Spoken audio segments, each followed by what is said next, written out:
You know what's crazy? Kalonzo Musyoka was actually doing so well.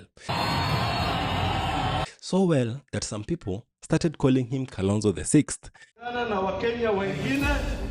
And we all knew one thing. The only thing that could shatter that dream was if he's not picked as the United Opposition flag bearer. And if you're not the one? Well, of course, if I'm not the one, I will support. I will support. But now there's a fresh problem. A 19 million Kenya shilling debt. And that debt might be the thing that ends Kalonzo Musyoka's presidential dream. Watu wamechoka. All they need is payment. Today's on a Friday. We are giving you until Monday.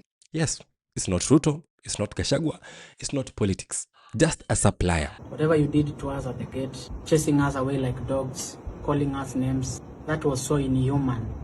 Because you are the same person who verified those uniforms and everything. You see, what has been happening in Machakos for the last few months is not just a scandal, it's a slow-motion political disaster. And the person responsible for all this mess is one Wavinya Ndeti, an already corrupt governor that Kalonzo Musyoka should have kicked out a long time ago. How can a governor pay 962 million shillings to 2 legal firms from Machakos County? But I'm glad Kalonzo Musyoka has realized that it's never too late to act. Let me explain. If you love this kind of content, go ahead and like this video and subscribe. Now let's get to the video. This is how the situation unfolded in Machakos on Wednesday. Run-in battles and tear gas as protesting contractors engaged security officers.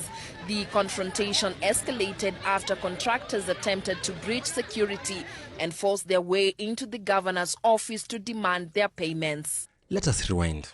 Late 2023 into 2024, a company called Movata Designs, owned by Sami Kioko's family, wins a tender. They supply inspector uniforms to Machakos County. Everything is delivered. Everything is approved. And then, silence. No payments. 19 million Kenya shillings just stuck. Kenyan comedian Sami Kioko, yes, siku ya jana amefunga biashara yake completely.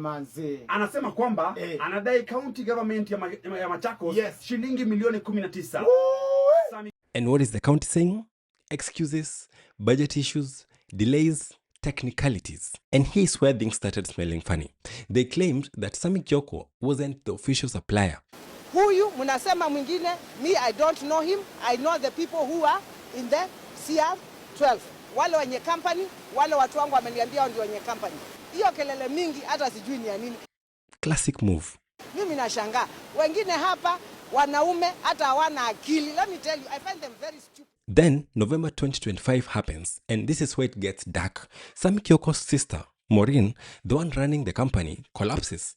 Doctors say it is stress, financial pressure. She needs urgent surgery. Juu yeye alikuwa ashaanza kwa emotional sana. Because at one point after amezaa alikuja akaniambia, and I really felt so sorry. Akaniambia, Kioko, mimi hata nilikuwa naomba nikimaliza tukuzaa hivi hata nisiamke nikufe tu. She needs surgery urgently. But guess what?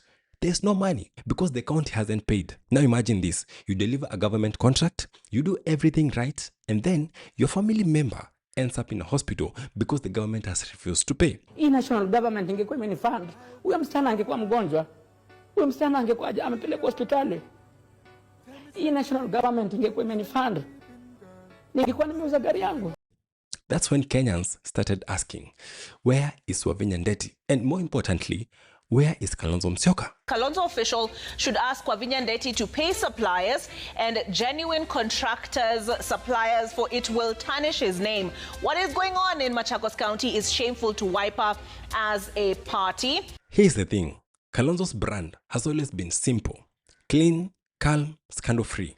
But when his own governor is accused of destroying livelihoods, he says nothing. No statement, no visits, no pressure. And we all know in politics, silence is not neutral. Silence is always a statement. Watu wamechoka. All they need is payment. So, after all this, March 31st, 2026, Sami Kioko snaps. And Madam Governor, today's on a Friday. We are giving you until Monday. Failure to that. Personally, me starting with my own family. I want to direct all my family members, friends, relatives, and all people who claim to be my good friends. On Tuesday, very early in the morning, we will head to Machakos. He goes to protest outside county offices. Peaceful protests There's no chaos, just a man asking for his money. And then, askaris descend. He's beaten, he's arrested, he's dragged.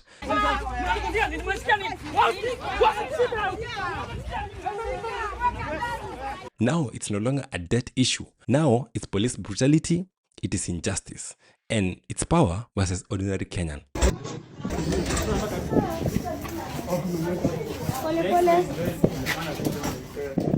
Long story short, Sami Kioko ends up in a hospital, and that is the moment that things start moving. Wavinya Ndeti says that she's going to pay through supplementary budget.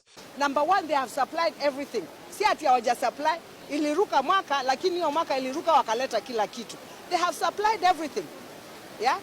Na wakisupply kila kitu, ni lazima walipwe. Apologies are made, photos are taken, then finally, Kalonzo Musyoka shows up. Diana, where's the mother? You're the mother? No, I'm the sister. How are you doing? Even calls him my son, even prays with him. Get well soon. But here's the question everyone is asking. Why now? Where was he when Maureen was suffering? Where was he when the money was not being paid? Where was he when police were beating Sami Kioko?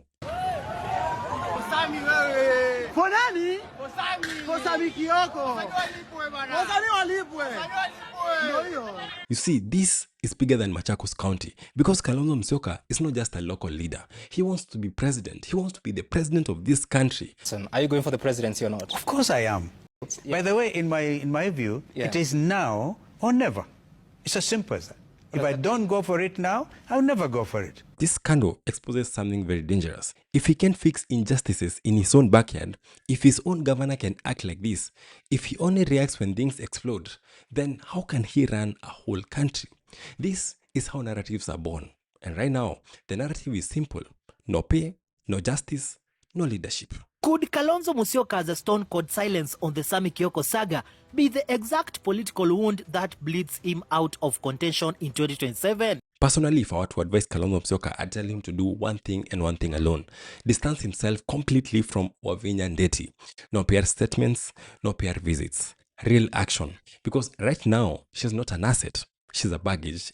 You know, they want to portray what I'm not. But on number one, I can tell them, And she's such a heavy baggage that she can actually sink Kalonzo Musyoka's campaign.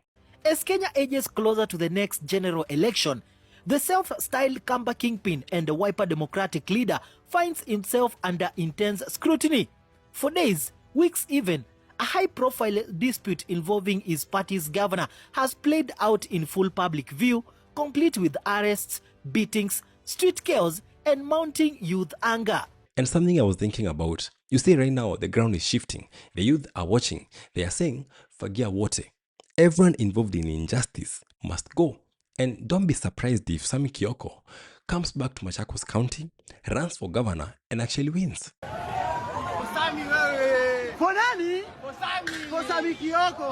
Because today in Kenya, it's no longer about who shouts the loudest. It's about who stands for the people when it matters the most.